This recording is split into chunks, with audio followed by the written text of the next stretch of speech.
Welcome to episode 69 of Meet the GIMP. My name is Rolf Steinert and I'm recording this in Bremen, northern Germany. Today during school I had a break and I went with our little ferry across the river and sat a little bit there thinking about this project. It's running more than a year now and it has grown considerably. I started off simply with making videos and putting them on the website. Then I got comments and emails and requests for other topics to cover.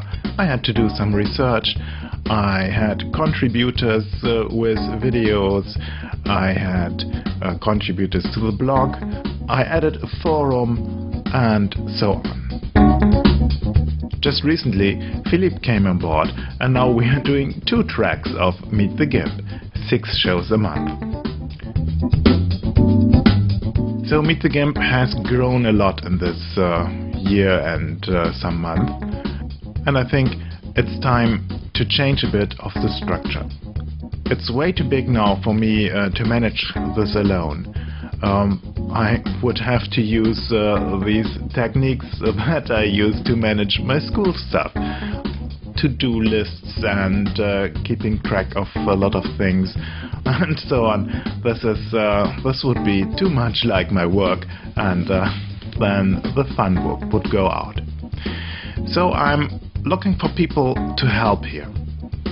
I want to make this a teamwork, a team effort. A project coordinated by a team or by someone who does this for the team. So I'm looking for people to help, not only with making one or the other video or so, but I'm looking for people who can organize, who can manage Philippe and me with all the stuff that's needed that we tend to forget, or that I tend to forget. Sitting on the river, I remembered a lot of stuff that I had started but never finished. Like, for example, the monochrome challenge. We had a big challenge with monochrome conversion, and I have a lot of images here on my hard disk, but I've never shown you the results. Then there is the old document challenge, which also sits around. And a lot of other stuff that I've a bit lost track of.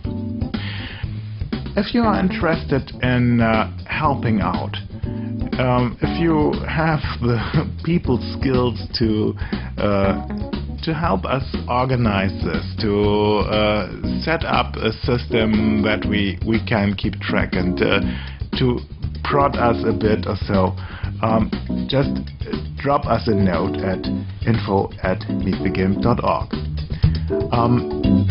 I would be very happy for ideas. We can also discuss this on the forum. I'll start a track there. There's room for other contributions too. If you are visiting the blog on a regular basis, I would be happy if you volunteer for sweating and slapping spammers. The site is protected by Akismet, and Akismet, it filters out nearly all of the spam, and there is a lot of spam. For every real comment there are about 50 spam tries. But once in a while, about every second day or so, someone slips through. Then Akismet is not up to date, and the spammers are using this blog as their starting point. Kicking the spammers out is really easy. You just have an additional link next to the comment. And if you're following the comments regularly, it's not really even work. It's just one click extra. I would be happy if I had a network of people who keep an eye on to this. There was really pornographic stuff slipping through just yesterday. It may be that I haven't got all the email in the last weeks. I have, to my knowledge, answered every email that hasn't offered me to enhance the certain body parts or to refinance my mortgage, which I don't have. If you have sent me an email and I haven't answered, just resend it if it's still a valid problem. I don't know how much I have missed, but you should have got at least a one-liner, and if I have told you that I'll come back to you and forgot about it, just remind me. I'm not mad if you do that. It's just well, another case of me losing track of all the stuff that's going on.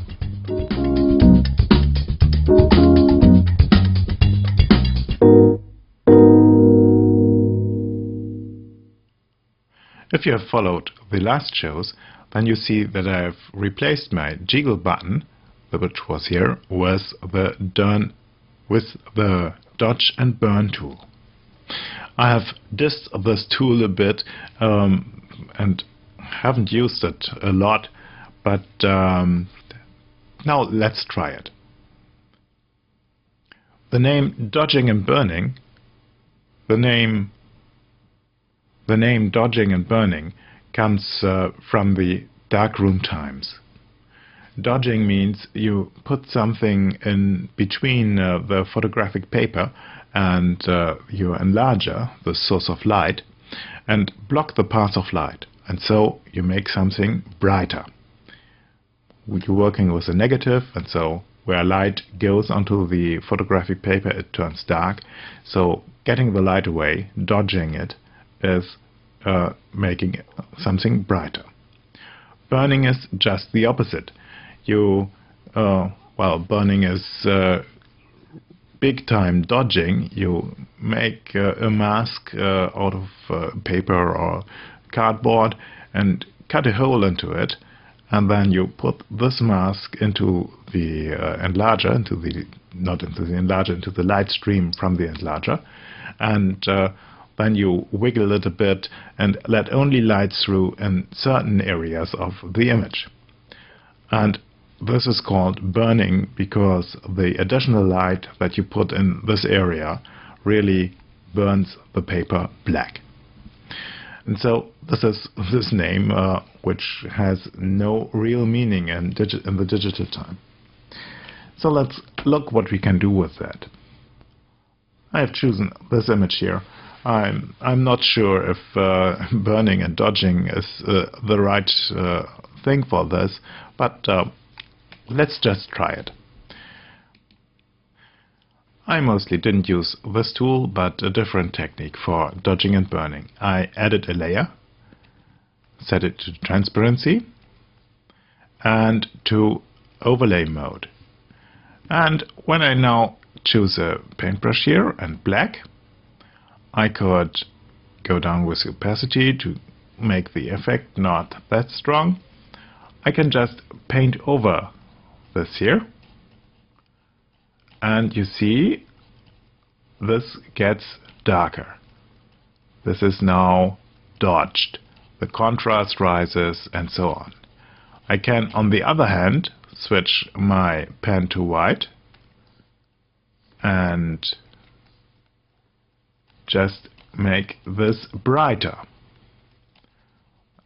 You see here, this works on this part, the bright part and the dark part of the image, and I have a lot of control because I can easily revert this and work with this layer, with this extra layer, and I like this approach here. Now I'm just darkening this up. This is foolish for this image. Okay, I should have selected another one. I've described this technique in different places, and now simply delete this and select the tool, the burn and dodge tool. We have a brush to work with, and I would always advise you to use some of these soft brushes, not one of these here, these with hard-edged brushes. It's difficult to get something convincing with a hard edge. Then you need to set the size, okay, here. I'll leave this brush dynamics alone, and I'll start with dodging and dodging in the midtones. Just let's look what will happen. I'm just painting over here.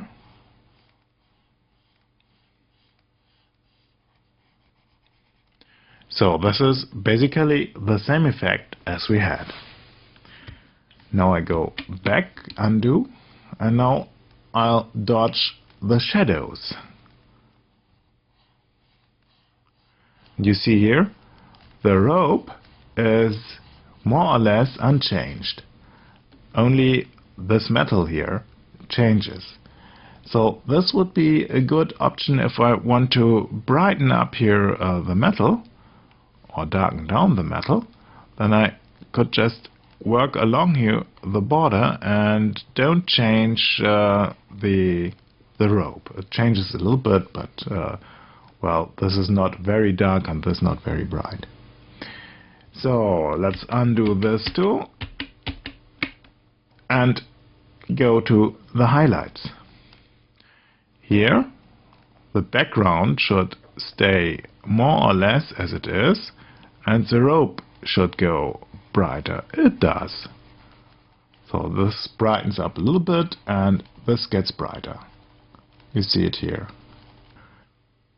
I have to admit that you have a lot of options with this tool. The strengths, okay, I could do that with using different shades of gray, or with when I'm painting on my overlay layer, with different pressure or different opacity.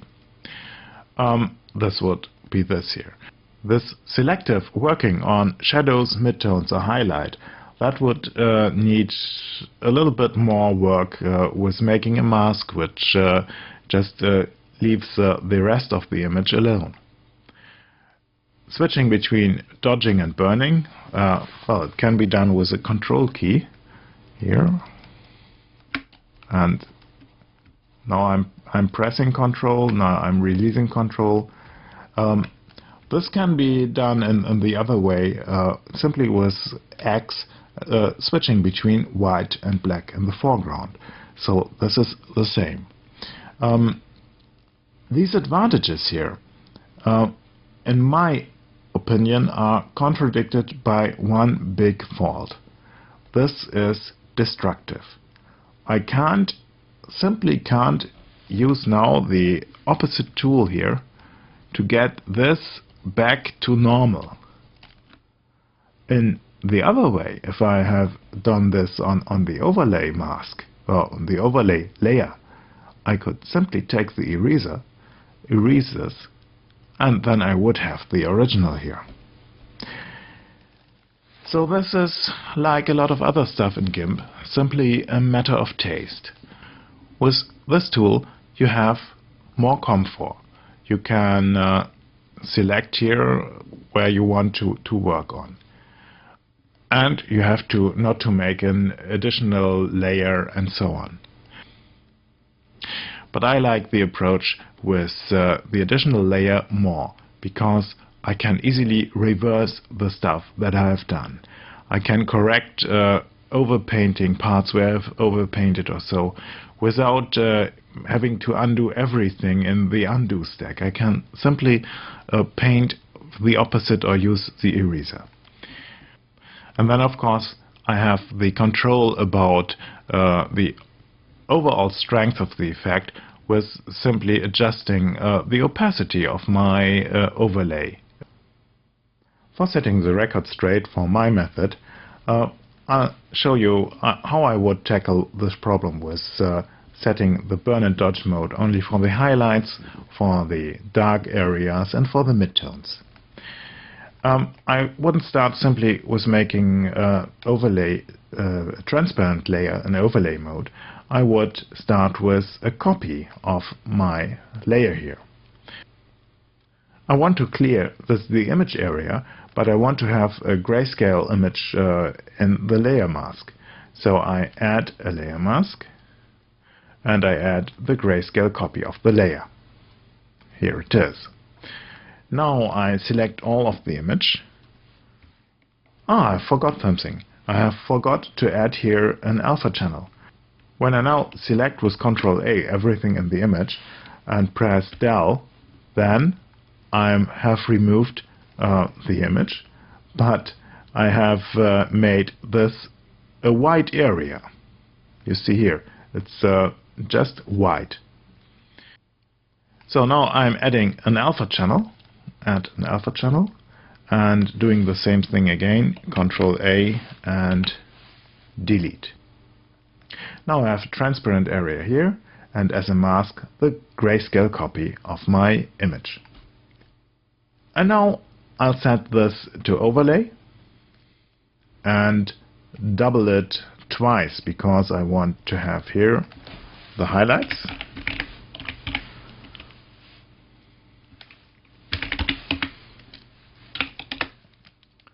the midtones,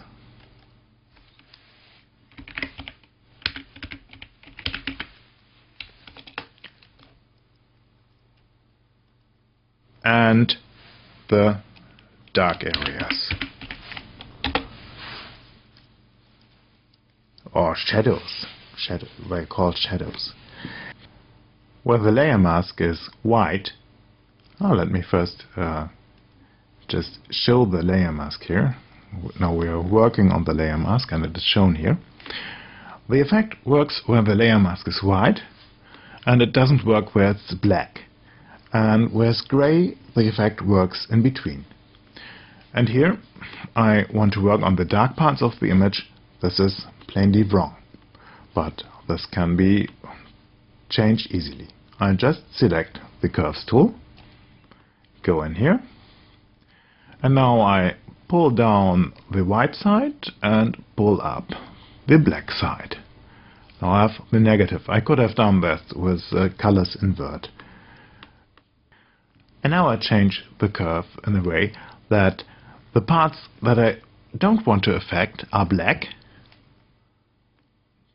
and the parts that I want to affect are white. So I pull this up here, and this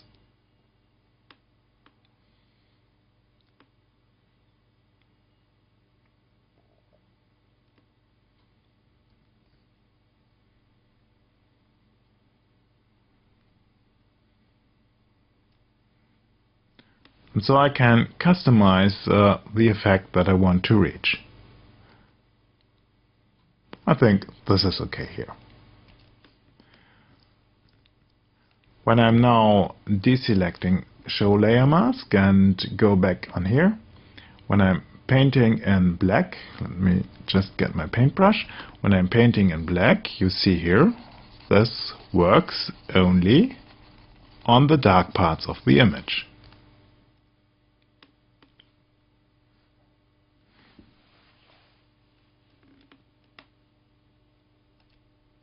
Let's make this invisible here, this effect, and go for the midtones.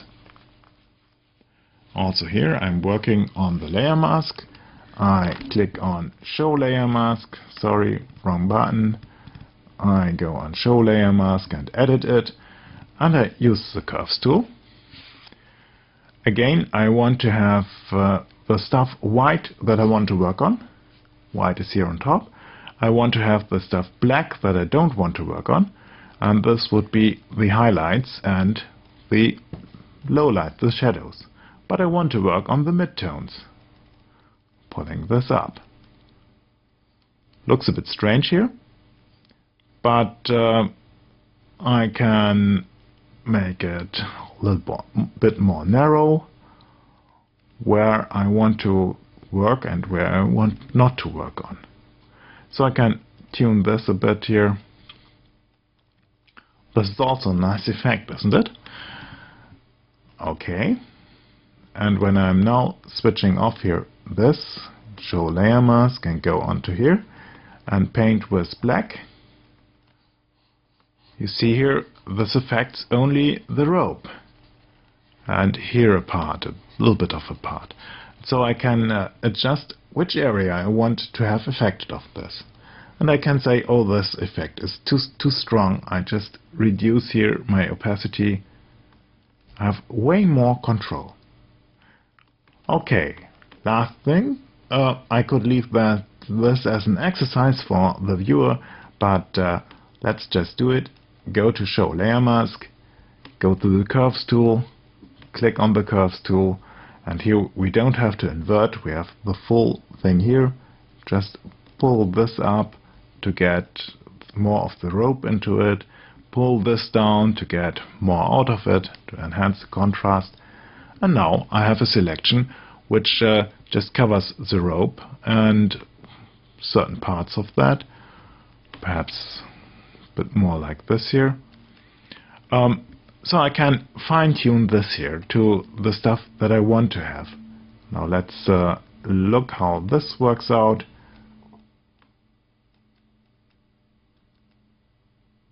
Again, the paintbrush.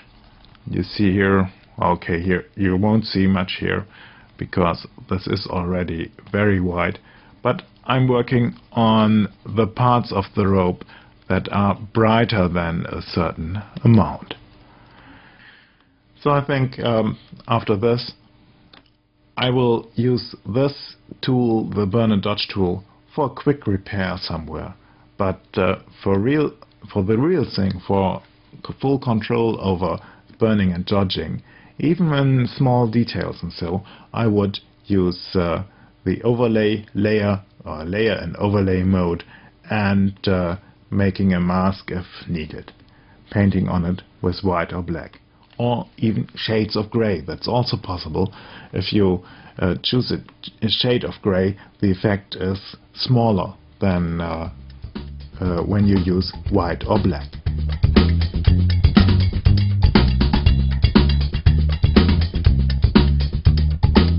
And I think this was it for this week. On Thursday, Philip will be playing with water. And there's more coming up from other people. I have already a video from Thaz or W Nightshade at the forum about a very strange way of writing, and also writing from Max from Munich, something about making an old envelope. And so this was it for this week, and I hope to see you around next Tuesday. Goodbye.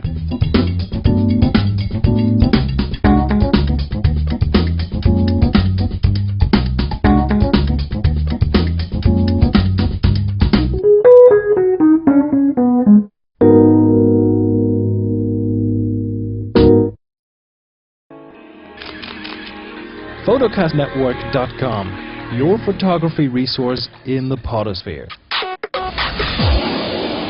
photocastnetwork.com